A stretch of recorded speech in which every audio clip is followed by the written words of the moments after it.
everybody, and welcome back to another Kraken Packs video. I am your host, Mr. Brevers. Today we have another box of Rivals of Ixalan. That's right, this is box number 2. I hope you guys are ready. Let's check it out. Boom.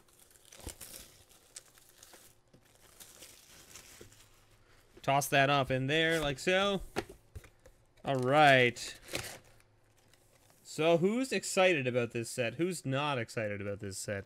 What's your favorite card from this set? What's your least favorite card from this set? What about your expectations? Anything you think is going to see more play, or a price spike, or anything like that that is sitting too low? Or anything that you think is sitting too high that's going to come down? I'm fairly certain that Kamena will come down in price. Hornswoggle. Arterial Flow. Thrashing Brontodon. This guy, very good. I like him a lot. And our first rare is a flip card. We're going to put this in our uncommons of note pile. Boom. Path of Metal. A Path of Metal. So if you get a flip card, you don't get a basic land. It's interesting. So the Path of Metal says, when Path of Metal enters the battlefield, it deals 1 damage to each creature that doesn't have First Strike, Double Strike, Vigilance, or Haste. When you attack with at least 2 creatures that have First Strike, Double Strike, Vigilance, and or Haste, transform Path of Metal. Path of Metal then turns into a land that makes one mana of any color. Pay a red and a generic. Tap it. It deals 2 damage to each opponent. 1 white and 2 generic. Tap it. Choose a creature at random that attack this turn and destroy that creature. So there you go. First rare, first flip card. Let's see if we can find some of the other flip cards that I don't have yet. That'd be nice, right? Forerunner of the Legion, Siren Reaver, Daring Buccaneer, and Dire Fleet Poisoner. This card is actually very good. Very good card. So it's a 2/2 flash Death Touch that says when it enters battlefield, target attacking pirate you control gets +1/+1 and gains Death Touch until end of turn. Very good. It's a very good card. Even if it is just for, defense purposes, it's still very good. However, you can use it quite aggressively as well, which is nice, since you can give the +1/+1 and Death Touch to another creature.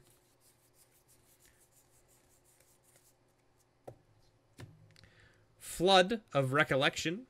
Golden Demise. I really like this card as well. This card seems very good. Deadeye Brawler also seems like a decent card. And our first rare land, I guess Path of Metal is a rare land. Our second rare land, shut up, is the Arch of Ozoka, or Orazak, or Orazka. That's the one. Jeebus. It's like there's like a foot or something in my mouth that hold on. There, I just pulled my foot out of my mouth. We're good. I put it there earlier. It's fine. Everything is fine. So it's an Ascend land that adds a colorless to your mana pool. Pay 5, tap it, draw a card, but only if you have the City's Blessing. So there you are. What do we got here? What's next? What is next? I'm going to butcher a lot of the names in this set just because my pronunciation of things is horrible. Just an FYI to everyone out there. Forerunner of the Empire. Strength of the Pack, another cool card. I played this card quite a few times in one of my sealed events, and it definitely made my opponents go, oh. Oh. Dire Fleet Neckbreaker, very good pirate. Makes your attacking pirates get +2/+0. Hey, we got a Jade Light Ranger. That's a $10 ticket right there. Boom. There it is. So this is a 2/1 Merfolk for 3, but it explores twice when it enters the battlefield. So basically, chances are it most likely becomes a 4/3 and or draws you 2 lands. But I mean, drawing 2 lands is basically drawing 2 cards because you're drawing them off the top of your deck, which means you're essentially increasing your draw advantage by 2, which is nice. Merfolk Mistbinder, very good uncommon. if you open this in draft, you just try to force Merfolk because it's just such a good card. Forsaken Sanctuary, Oathsworn Vampire, and our rare is Sphinx's Decree, which is a 2-mana sorcery. Each opponent can't cast instant or sorcery spells during that player's next turn. And we got our Foil Mountain. Woo, Foil Mountain. The only problem here is that that's a mountain from Ixalan, not from Rivals.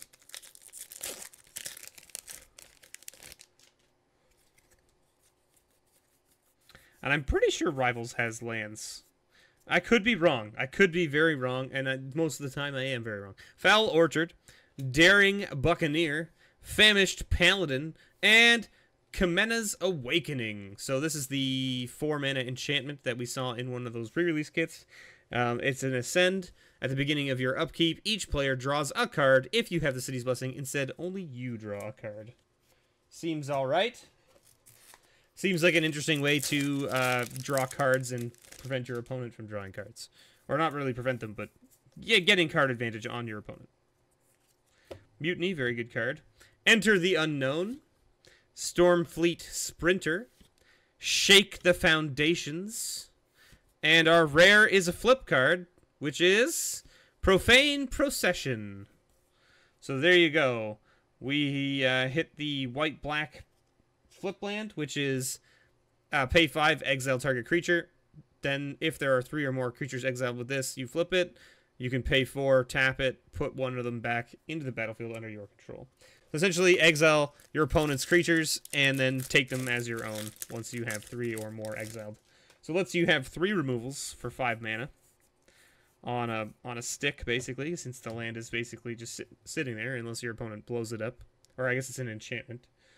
Highland Lake, Forerunner of the Coalition, Swift Warden, and a Temple Altasaur, a 3/4 Watley token. There you go. A 3/4 for 5 that says if a source would deal damage to another dinosaur you control, it deals all but one of that damage. Or sorry, you prevent all but one of that damage is what I should say. That is the appropriate wording. Slippery Scoundrel, Forerunner of the Legion, another Swift Warden, and Induced Amnesia. So Induced Amnesia is an enchantment for 3, 1 blue and 2 generic. When Induced Amnesia enters battlefield, target player exiles all cards from his or her hand face down, then draws that many cards. When Induced Amnesia is put into a graveyard from the battlefield, return the exiled cards to their owner's hand. Seems like an interesting card. Seems like an interesting card. That being said, we haven't opened a Mythic yet. We haven't opened a single Mythic yet. I know this is a smaller set, but come on. Come on. Woodland Stream, Forerunner of the Heralds, Cacophodon, and our rare is a Crafty Cutpurse, a 2/2 for 4 with flash that says when it enters the battlefield, each token that would be created under an opponent's control this turn is created under your control instead. Very interesting card because it can really get your opponent depending on what they're playing. There are a lot of things out there that make a lot of tokens. In Modern, in Legacy, in Commander, and playing one of those and basically being like, oh, are you making that? No, I made that. Mausoleum Harpy, Forerunner of the Empire, Reaver Ambush, and a Wayward Swordtooth. This is a 5/5 for 3 with Ascend, and you may play an additional land on each of your turns. Wayward Swordtooth can't attack or block unless you have the City's Blessing. But a 5/5 for 3 that lets you play additional lands gets you to Ascend fairly quickly. You play this on turn 3, you play another land, you now have 4 mana on the table, 4 lands on the table, and this guy, minimum. That's 5 permanents. Next turn, you play 2 more lands, right? Your hand should be pretty much empty at that point. It's now turn 4, and you've played 6 lands. If you have them. And if you haven't played other permanents, I don't know what you're doing, but you probably you probably get there. We got a foil Divine Verdict. Chances are you manage to get your Ascend with that guy by turn 4 or 5 at the latest, which then means you now have a 5/5 for 3. Holy moly. Alright. Forerunner of the Empire, Sadistic Skymarcher, Dire Fleet Neckbreaker, and, oh, another flip card. And we got a second Path of Metal. Wow. Also, I see that Wizards is back to their old tricks of putting in too many freaking ad cards. So far, I've opened 3 Minecraft cards. Pitless Plunderer, Baffling End, Arterial Flow, and Captain's Hook as our rare. Wow. Man. Still not a single mythic. We haven't opened a single mythic yet out of this box. I can't believe we got 2 Path of Metals as well. Jeebus. And I mean, like, I know it's a smaller set and everything, but holy moly. Woodland Stream, Reckless Rage, Ravenous Chupacabra. This card is worth dollar bills. It's a 4-mana removal spell with a 2/2 body. I mean, I was talking to somebody else about this just the other day. I mean, where is it? Do I have a copy of it at all? Here.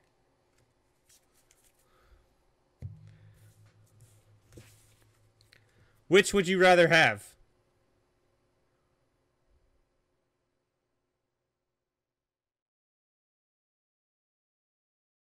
They're both sorcery speed. They're both sorcery speed. They both cost the exact same amount of mana. Which one would you rather have?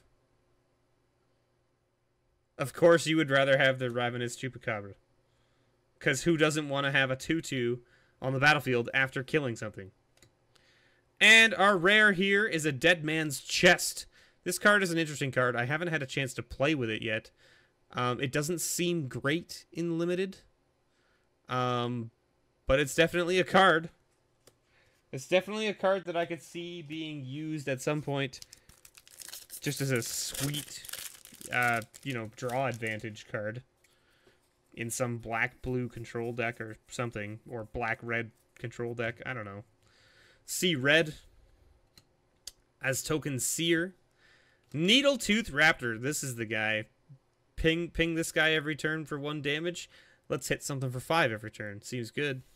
And our rare is a Protean Raider, which is a 2/2 for 3 that says Raid. If you attacked with a creature this turn, you may have Protean Raider enter the battlefield as a copy of any creature on the battlefield.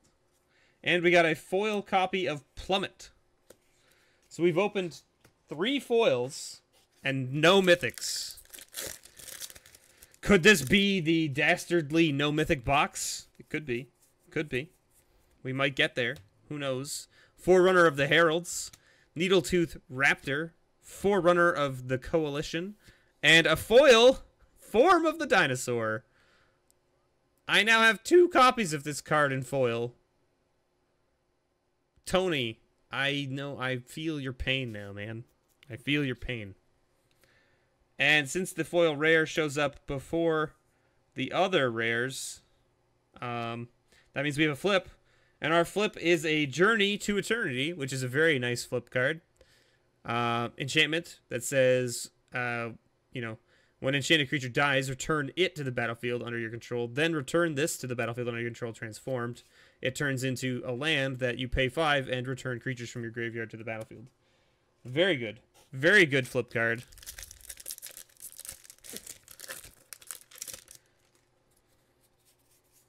Let's see.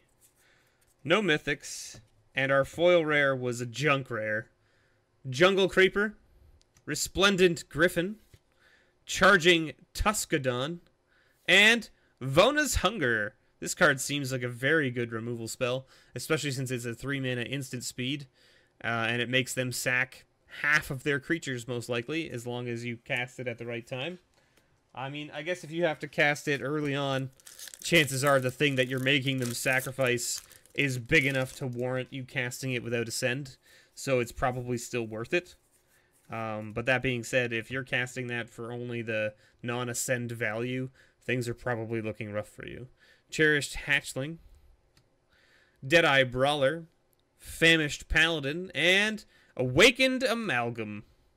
So this is a 4-mana X ***, where its power and toughness are each equal to the number of differently named lands you control. So very good in a deck that has, like, you know, a whole bunch of different fetch lands and shock lands and whatever have you. But, like, in a standard deck that is running maybe some cycle lands and maybe some of these, probably not these, but you know what I mean. Stone Quarry, Stormfleet Swashbuckler, Charging Tuscadon. Hey, our first mythic is a Planeswalker. We did it. We finally got there. Our first mythic. And it's my first copy of Angrath, so I'm pretty stoked about that because I don't have any copies of him, so I'm pretty happy about that. So 5 mana for 4 loyalty. +1, each opponent discards a card and loses 2 life. -3, gain control of target creature until end of turn. Untap it. It gains haste until end of turn. Sacrifice it at the beginning of the next end step if it has converted mana cost 3 or less. Such a good, like, his -3 ability, if your opponent is not expecting it, it just ruins board states. It just ruins them. It's like, what's that? Oh, you're chipping away at me with a 2/3 flyer every turn? Let me play Angrath and take it, and then hit you with it, and then sacrifice it so you can no longer hit me with it. Reckless Rage, Forsaken Sanctuary, Oathsworn Vampire, and a Seafloor Oracle. Also, the cool thing about Angrath is he doesn't care. Like, he just takes it. And so, say they, for whatever reason... Man, am I dropping frames? Just dropping frames like a champion? What happened? Internet, what's going on? For those of you watching on YouTube, I'm streaming live on Twitch, and my internet is just spiking all over the place for some reason.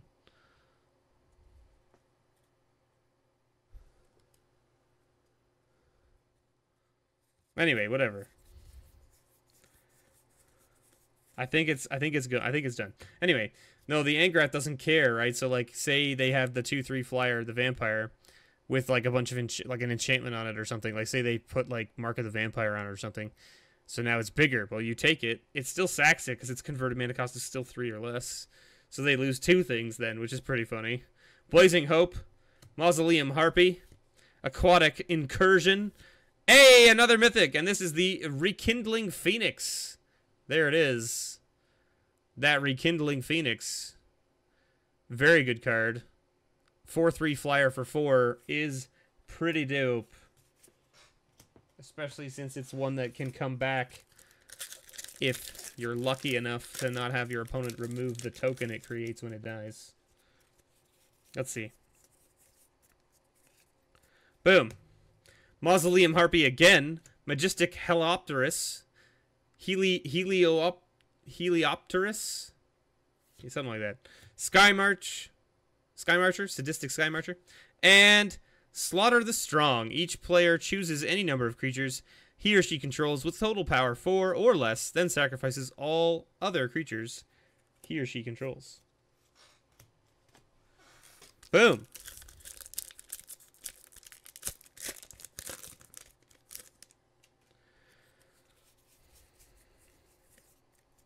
Let's see what happens here. Reckless Rage. Silvergill Adept. Very good card. Shake the Foundations. And our rare here is a Silverclad Ferostodons.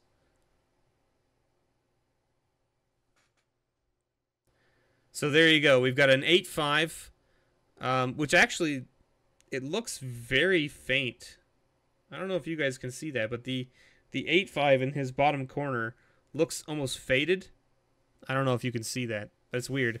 Anyway, so he's an 8/5 with Enrage that says, whenever he is dealt damage, each opponent sacks a permanent, which is pretty rude. It's pretty rude. So I'm hearing from Twitch chat here that the boxes that start with mostly rares, at the beginning of the box end up having fairly decent mythics in them, according to one of our friends in chat here, Jinzo. So maybe that's true. We'll find out. We've got 2 decent mythics so far, so who knows. Riverwise Augur, very good. Legion Lieutenant, Raging Regisaur, and hey, it's Galta. Primal Hunger.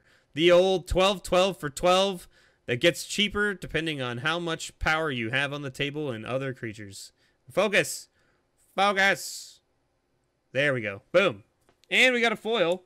A foil Snubhorn Sentry. This Snubhorn Sentry, I've had him in some drafts, and man, he does work. People underestimate the power of a 3/3 for 1 mana. You know what I mean? Like, even when you play him, like, you play him early, fine. He blocks a bunch of the 2Xs, right, early on. Thundering Migration, Slippery Scoundrel, another Ravenous Chupacabra, very good. And the Immortal Sun as our other mythic here. Wow, okay. Yeah, so far, pretty good, pretty good. But this guy's very good. Like, he just comes out, he blocks things, and then by the time you get to Ascend, he gives you Ascend because he has it on him. And then, yeah. Anyway, the Immortal Sun. Players can't activate Planeswalker loyalty abilities. At the beginning of your draw step, draw an additional card. Spells you cast cost 1 less. Creatures you control get +1/+1. I mean, it's a little bit of everything. It's like a mixed bag of goodies. A mixed bag of goodies for you.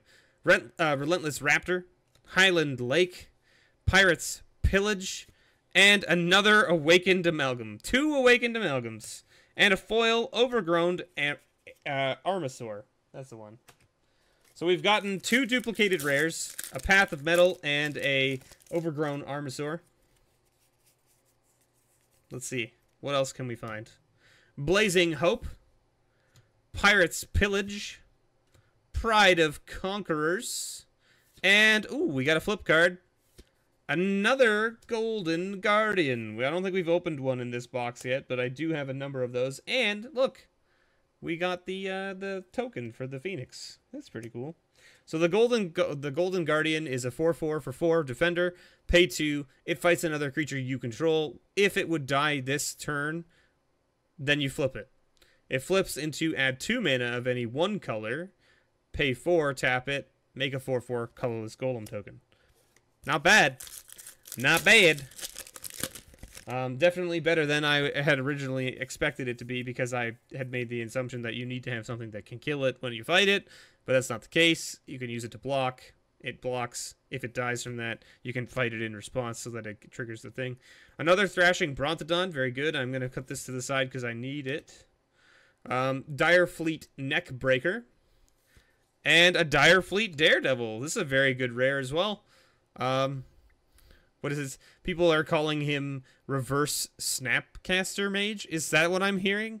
Which is kind of funny. It's a 2/1 with first strike for 2.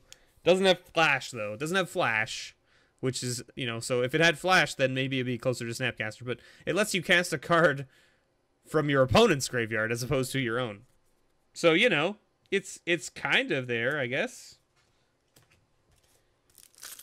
And maybe that's why they're calling it Reverse Snapcaster. I don't know. It's possible.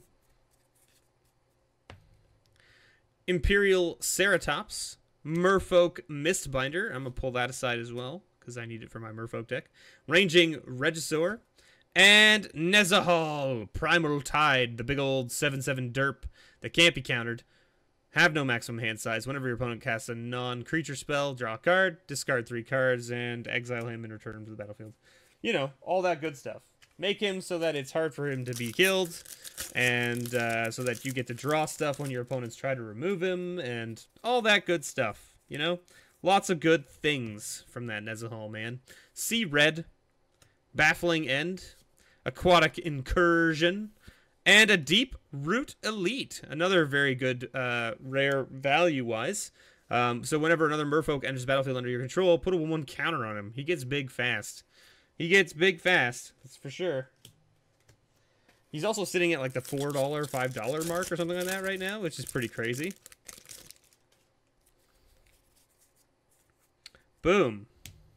Sky Marcher Aspirant. Curious Obsession, Cacophodon, and Tetzomic. Tetzomic. Tetzimoc? Something along those lines. Tetzomic, Tetzimoc, I don't know. However you want to pronounce it. 6/6 Elder Dragon Black. It's funny, we've opened, I think, 2 copies of this Elder Dragon, of this black one. We have none of the others. Anyway, hilarious. 6/6 for 6. Death Touch, pay 1, reveal him from your hand, put a prey counter on something.